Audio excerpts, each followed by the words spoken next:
Tom Cruise has been nominated for an Oscar for acting 3 times. This is my shot. He worked Jerry with Maguire. Stanley Kubrick, Time Martin to make them Scorsese, proud. Steven Spielberg, Paul Thomas Anderson, and Oliver Stone.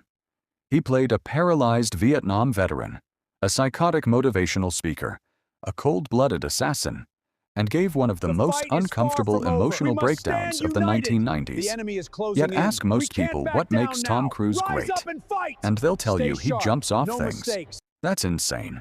Somewhere between hanging from airplanes, climbing the tallest building on Earth, and driving a motorcycle off a mountain. Tom Cruise became so good at being a movie star that an entire generation forgot he could act. But here's where it gets strange. The stunts didn't replace Tom Cruise's acting career. They may have saved it. Because in the mid-2000s, Hollywood's most reliable movie star suddenly became a joke. His public image collapsed. A studio publicly dumped him. The internet mocked him. And for the first time in nearly 20 years, Tom Cruise looked mortal. What happened next wasn't a comeback. It was a complete redesign. And once you understand how Cruise rebuilt himself, his entire career starts looking different. Because Tom Cruise may not be the greatest actor of his generation, but he might understand audiences better than almost any actor who ever lived. So, how good was Tom Cruise actually? To understand that, you have to forget Ethan Hunt, forget the motorcycles, forget the running, and go back to when Hollywood first made a dangerous mistake. It thought Tom Cruise was just a pretty face. Risky business gave audiences the smile, the sunglasses, the underwear dance. Then Top Gun turned that smile into a global weapon. Maverick was young, arrogant, beautiful. He walked into rooms like he already knew everyone was watching him. And they were. At just 24. Tom Cruise had become the kind of movie star Hollywood spends millions trying to manufacture. But Cruise immediately faced a problem. If he kept playing Maverick, he would become a product. Change the jacket, change the job, keep the smile, make another $100 million. We have a problem. Cruise did something much smarter. The Wolfson He started project is standing next to better How actors. did this happen? Paul What are Newman you in The Color of suggesting? Money, We cut our Dustin losses. Hoffman Now. in Rain Man, Jack Nicholson in A Few Good Men. Cruise wasn't hiding from performers with bigger reputations. He was studying them. And then Oliver Stone took away the one thing that seemed to make Cruise unstoppable: his body. In Born on the 4th of July, Cruise played Ron Kovich, a patriotic young American who goes to Vietnam believing he understands the world and returns paralyzed. Suddenly, Tom Cruise couldn't run. He couldn't fly a jet. We don't back down. He couldn't seduce the We camera fight with together movement. He as a was team. trapped in a wheelchair. To the fight. And something fascinating happened. All that Cruise energy had nowhere to go, so it became anger, shame, confusion. Cruise didn't play Kovich like a perfect victim. He made him bitter, ugly, sometimes exhausting. The performance earned Cruise his first Oscar nomination and revealed the secret behind almost every great Tom Cruise performance. Cruise is best when he plays a man who thinks he is in control, and the movie slowly proves he isn't. Jerry Maguire knows how to sell anything. Then he loses his job and discovers he can't sell himself. Bill Harford in Eyes Wide Shut believes he understands his marriage. One confession destroys that illusion. Vincent in Collateral controls every detail. Then one taxi driver refuses to follow the plan. But no director understood this better than Paul Thomas Anderson. Magnolia gave Cruise Frank T.J. Mackey, and Mackey almost feels like someone built a monster using pieces of Tom Cruise. The confidence, the physical control, the intensity, the ability to command a room. Frank walks onto a stage and sells masculinity like a religion. He doesn't speak to an audience, he attacks it. And Cruise is completely believable. That's what makes the performance uncomfortable. Because the movie isn't asking Cruise to disappear, it's asking him to exaggerate everything people already believe about him. Then, it starts removing the armor. Frank's confidence is fake. His philosophy is revenge. His masculinity is protection. Wow, what an And underneath incredible everything crowd. is an abandoned child who Thank never you recovered. all. This is for the fans. Eventually, Frank sits beside Let's his make dying this night father, unforgettable. and Tom Cruise collapses. Not like a movie star. His face twists. His voice cracks. He becomes angry at his own grief. It's messy, almost embarrassing, and impossible to look away from. Cruise earned another Oscar nomination.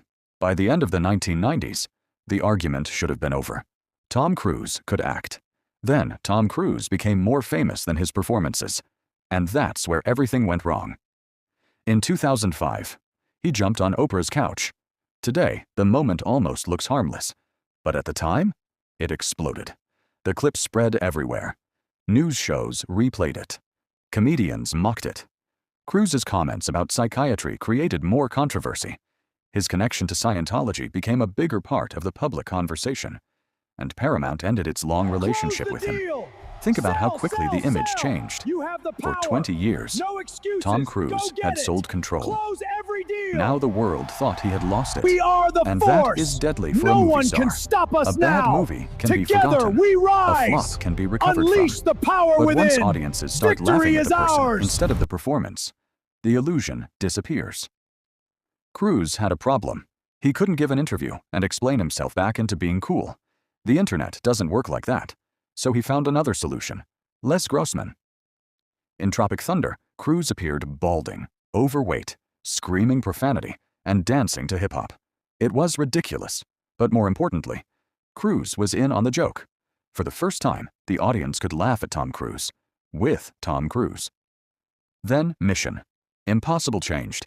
The stunts became bigger, more dangerous, and increasingly real. Cruise climbed the Burj Khalifa, hung from an Airbus during takeoff, learned advanced helicopter flying, broke his ankle jumping between buildings, then rode a motorcycle off a mountain before opening a parachute. And most people looked at this and thought, Tom Cruise is insane. Maybe. But I think something much smarter was happening. The stunts were rebuilding trust. In the internet era, audiences became suspicious of everything. Photos were edited. Movies were digital. Celebrities were manufactured. Marketing was fake. Cruise found the perfect answer. Proof. You think movie stars are fake? That's really me on the building. You think action is digital? That's really me on the airplane. You think I'm a Hollywood product? Watch me risk the product. Every stunt told the audience the same thing. Tom Cruise will not fake effort. And slowly, the joke disappeared. People started respecting the obsession. Mission Impossible stopped feeling like another franchise. It became a global event where audiences waited to see what Tom Cruise had survived this time. But there was still one problem. Cruise was getting older, and no amount of running can defeat time. Then Top Gun. Maverick arrived, and this may be the smartest movie of his career. Because Cruise returned to the character who made him immortal, and allowed the movie to tell him he was becoming obsolete. The team's ready. Maverick is older. Time to The suit military up. is changing. Technology is changing. People keep get telling this him bike pilots like checked. him won't be needed forever. Sound familiar? Perfect. Hollywood was changing too. Good to go. Streaming was growing. Superheroes dominated theaters. Franchises became more important than actors. The traditional movie star was supposedly dead. And here was Tom Cruise, playing a man being told his era was over. The movie doesn't hide Cruise's age. It uses it. Maverick isn't afraid of flying. He's afraid of moving forward. He's still holding onto the cockpit, still wearing the jacket, still carrying Goose. Because if he stops, he has to admit time passed. That is why Top Gun. Maverick worked emotionally. Audiences weren't only watching Pete Mitchell, they were watching Tom Cruise, a man who had spent decades refusing to become irrelevant. Playing a character terrified of becoming irrelevant. And then the movie became the biggest hit of his career. Of course it did. Tom Cruise had spent 40 years preparing for that role. And suddenly, the pattern became obvious. The best Tom Cruise movies don't hide Tom Cruise. They attack him. Born on the 4th of July takes away his body. Jerry Maguire takes away his career. Eyes Wide Shut takes away his certainty. Magnolia takes away his emotional armor. Collateral takes away his warmth. Top Gun. Maverick takes away his youth. Take the most confident man in the room. Find the one thing he cannot control. and Tom Cruise becomes I fascinating. don't know anything. So how good was Tom Cruise actually? Was he Daniel Day-Lewis? No. Cruise rarely disappears so completely that you forget the actor. Was he the most technically transformative performer of his generation? Probably not. But that's the wrong competition, because Tom Cruise understood something many better actors never did: the odd actor of his generation. Maybe he was something rarer, the greatest actor at playing Tom Cruise, and I don't mean that as an insult, I miss you, buddy. because for more but than I've got a 40 job to years, finish. Hollywood has Time tried to to fly. replace him. Age has tried to slow him. The internet tried to humiliate him. Technology tried to make his obsession unnecessary. And every time, Cruise found a new reason for audiences to watch.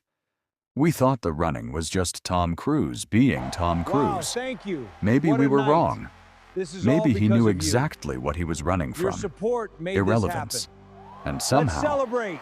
at 64 years old, Tom Cruise is still ahead of it. If you're enjoying the video and informative for you, do like, share, and subscribe for new update.